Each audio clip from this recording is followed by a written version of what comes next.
Let's just take a look at one thing which has really been front and center of what's going on when it comes to equity trading thus far, and it's China saying it's got no plans for a large-scale stimulus. This is coming direct from the country's state-run media. Stephen Engle joins us now from Beijing with the details. And Steve, I mean, they're not saying where they get this from, are they?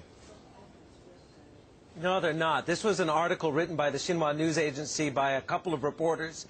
It is not an op-ed. It's not an editorial piece, which is oftentimes how these policy issuances are disseminated to the public. But again, they do not state where this information within the policy-making ranks in Chinese government, where it's coming from. But the intention of the government is clear, according to the Xinhua article, and that is China will not roll out another massive stimulus plan to seek high economic growth. The current efforts, the article says, for stabilizing growth will not repeat the old ways of 3 years ago. 3 years ago considered the old ways already.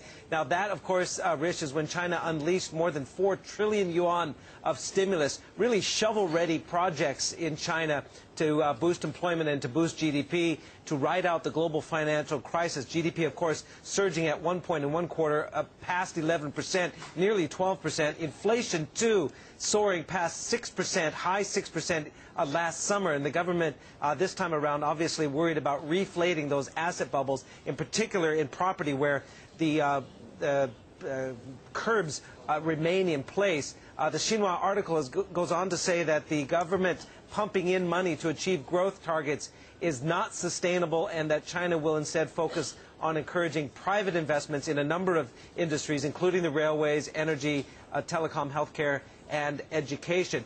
Now, again, Rish, whether this article debunks the consensus estimate that there's going to be some stimulus, or whether it actually supports it, is yet to be really determined, because just on Monday, Credit Suisse came out with a forecast saying that, hey, stimulus is going to be less than last time, maybe 1 to 2 trillion yuan instead of the 4 trillion in '08.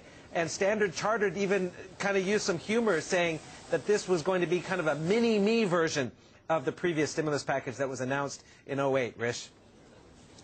Steve, thanks for that.